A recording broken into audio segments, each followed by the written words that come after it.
Hai semuanya, kami dari kelompok 2 Lembaga Keuangan akan mempresentasikan tentang apa itu apresiasi dan depresiasi.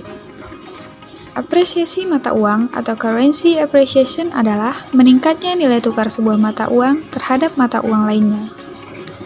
Apresiasi membuat produk asing lebih murah bagi pembeli domestik. Hal ini akan mendorong pengiriman impor. Sebaliknya, apresiasi membuat produk domestik lebih murah bagi pembeli asing, sehingga dapat melemahkan ekspor. Banyak faktor yang mempengaruhi apresiasi mata uang, termasuk neraca perdagangan, suku bunga, siklus bisnis, kebijakan ekonomi, dan bahkan aktivitas spekulasi. Berikut beberapa penyebab apresiasi. Yang pertama, surplus perdagangan. Perdagangan internasional melibatkan mata uang sebagai pembayaran. Yang kedua, kenaikan suku bunga domestik. Suku bunga mempengaruhi nilai tukar melalui dampak terhadap aliran modal. Efek apresiasi mata uang. Yang pertama, peningkatan persaingan produk impor. Yang kedua, penurunan pertumbuhan ekonomi. Yang ketiga, penurunan pinjaman luar negeri. Yang keempat, keuntungan translasi nilai tukar. Depresiasi mata uang atau currency depreciation adalah penurunan daya beli mata uang domestik terhadap mata uang lainnya, yang mana nilai tukar sebuah mata uang terhadap mata uang lainnya akan melemah, sehingga kita harus mengeluarkan uang yang banyak untuk mendapatkan mata uang asing. Dalam perdagangan internasional, depresiasi membuat harga produk impor menjadi lebih mahal, dan sebaliknya, harga produk domestik akan lebih murah bagi orang asing.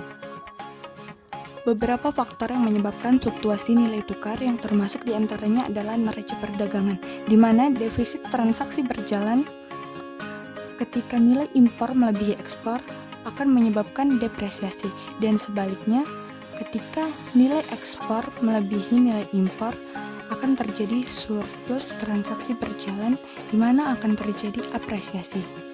Lalu ada tingkat inflasi yang berdampak pada nilai tukar mata uang. Maka inflasi tinggi membuat barang domestik kurang kompetitif di pasar internasional yang akan menyebabkan terjadinya penurunan ekspor dan mendepresiasi mata uang domestik. Begitupun sebaliknya.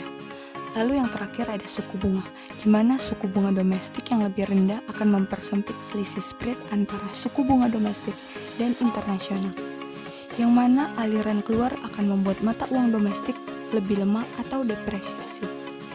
Lalu sebaliknya, suku bunga domestik yang lebih tinggi akan mendorong aliran modal masuk, yang membuat mata uang domestik lebih kuat atau apresiasi. Depresiasi membuat barang impor lebih mahal. Ini dapat menyebabkan inflasi impor jika produk asing sangat penting bagi perekonomian domestik. Sebaliknya, depresiasi seharusnya meningkatkan ekspor.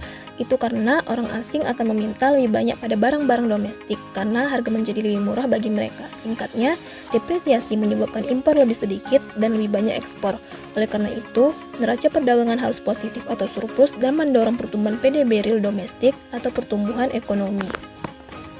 Contoh kasus yang pertama yaitu apresiasi, Rp14.000 per US dollar berubah menjadi Rp15.000 per US dollar. Orang Indonesia mengatakan rupiah terdepresiasi, sementara orang Amerika mengatakan dolar Amerika Serikat terapresiasi. Sekarang, orang Indonesia harus menukar Rp15.000 untuk mendapatkan $1 Amerika Serikat, lebih tinggi dari sebelumnya yaitu 14.000. Dalam hal ini, rupiah kurang bernilai dari sebelumnya yaitu relatif terhadap dolar Amerika. Namun, bagi orang Amerika, dolar Amerika terapresiasi. Dengan $1 Amerika Serikat, mereka bisa mendapat Rp15.000 lebih banyak dari sebelumnya. Baik, kita masuk ke contoh kasus kedua. Apabila awalnya 13.000 per dolar berubah menjadi 12.000 per dolar, orang Indonesia mengatakan rupiah terapresiasi, orang Amerika mengatakan dolar Amerika terdepresiasi. Sekarang rupiah membeli lebih banyak dolar Amerika daripada sebelumnya. Karena itu, orang Indonesia melihat penguatan mata uang mereka terhadap dolar. Mereka bisa mendapatkan $1 Amerika dengan hanya 12.000 lebih rendah dari sebelumnya. Begitupun sebaliknya. Demikian presentasi dari kelompok 2. Lebih dan kurang kami mohon maaf. Assalamualaikum warahmatullahi wabarakatuh.